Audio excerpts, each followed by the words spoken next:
Mulai dari Janvi menerima telepon dari ayahnya. Ayahnya berkata, kau meminta bantuan untuk karir Sagar, makanya ayah merekomendasikan nama Sagar untuk memegang kasus temannya. Janvi mengucapkan terima kasih kepada ayahnya. Dalam hati Janvi, ia berkata, sebentar lagi Sagar akan tunduk padaku. Karena akulah ia mendapatkan sebuah kasus yang besar. Semua ini karena aku. Apa yang bisa Gangga berikan kepadanya?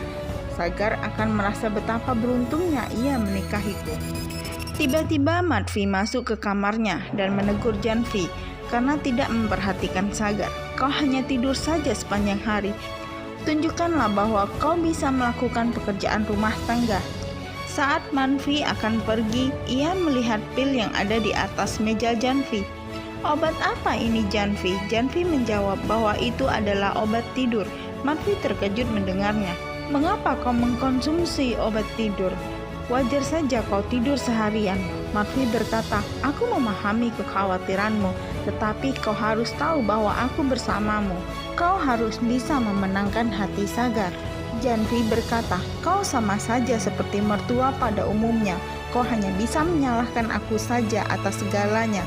Apakah ibu telah bertanya kepada putramu berapa banyak ia telah mencoba menyelamatkan pernikahannya? Madvi berkata, kau juga tahu bahwa aku sudah mencobanya. Jika kau menyalahkanku, lebih baik aku diam saja dalam hal ini. Janvi saat itu menyadari kesalahannya. Dia bingung apa yang harus ia lakukan sekarang. Setelah itu Janvi mengambil obat yang ada di meja dan meminumnya. Di pagi hari Nirajan akan kembali ke rumah setelah dia berjalan-jalan. Dia berhenti untuk membeli buah-buahan. Gangga dan Supriya melihatnya. Gangga berkata kepada Supriya bahwa ini adalah waktu yang tepat. Mereka berjalan mendekati Nirajan. Mereka berdiskusi tentang nama anak. Nirajan berhenti untuk mendengarkan percakapan mereka. Nirajan bingung. Gangga bertanya kepada Supriya tentang nama anak perempuan. Nirajan tersenyum gembira. Ia berpikir ia pasti akan mendapatkan seorang cucu. Nirajan langsung pulang dan langsung memberkati Pulkit dan Supriya. Tetapi Nirajan tidak memberitahu mereka kalau Nirajan sudah tahu bahwa Supriya hamil. Di malam hari, Sagar memasuki kamarnya. Kamar itu tampak romantis dengan suasana cinta. Janvi mendekati Sagar dan langsung mendorongnya ke ranjang.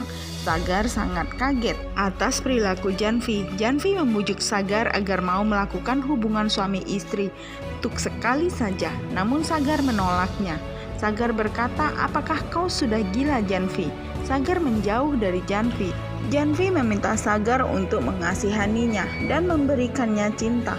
Sagar mencoba menenangkan Janvi. Sagar berkata, aku tidak bisa melakukannya karena dia tidak mencintainya. Sagar menyuruhnya untuk mencari laki-laki lain dan tidak menyia-nyiakan hidupnya. Tapi Janvi tidak mau tahu. Ia berharap Sagar mau mencintainya. Sagar berkata bahwa cinta tidak bisa diberikan karena iba dan karena rasa kasihan. Lalu ia pergi meninggalkan Janvi. Janvi terus menangis dan tidak tahu harus berbuat apa-apa. Janvi membuat surat wasiat dan akan bunuh diri. Yas datang ke kamar Janvi dan menyuruh Janvi untuk menunda bunuh dirinya. Yas membaca surat wasiat itu. Setelah itu Yas membantu Janvi untuk mengikatkan selendangnya pada kipas. Janvi memasang selendang pada lehernya, tapi ia merasa ragu tentang bunuh dirinya. Yas menyemangati Janvi agar bunuh dirinya berjalan dengan lancar. Bangku yang dinaiki Janvi terjatuh. Janvi meminta tolong kepada Yas agar menyelamatkannya dan tidak jadi bunuh diri.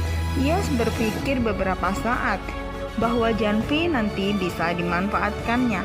Lalu Yas menyelamatkan Janvi. Sementara itu Nirajan, Nenek, dan Madvi telah pulang dari kuil. Mereka kaget melihat Sagar sedang duduk termenung di sofa.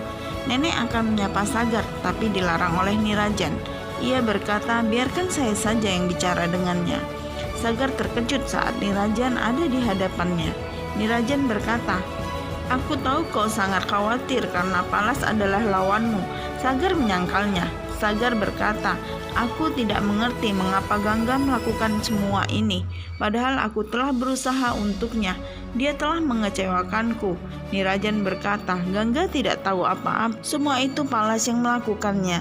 Kemudian Sagar menggenggam tangan ayahnya dan berkata, "Ayah, tolong berkati aku agar aku bisa melewatinya."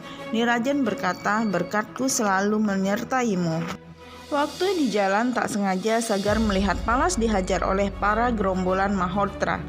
Sagar membantu menyelamatkan Palas dan segera membawanya ke dokter. Akhirnya Sagar tahu tentang kejahatan Malhotra. Ia menyesal telah membela orang yang salah.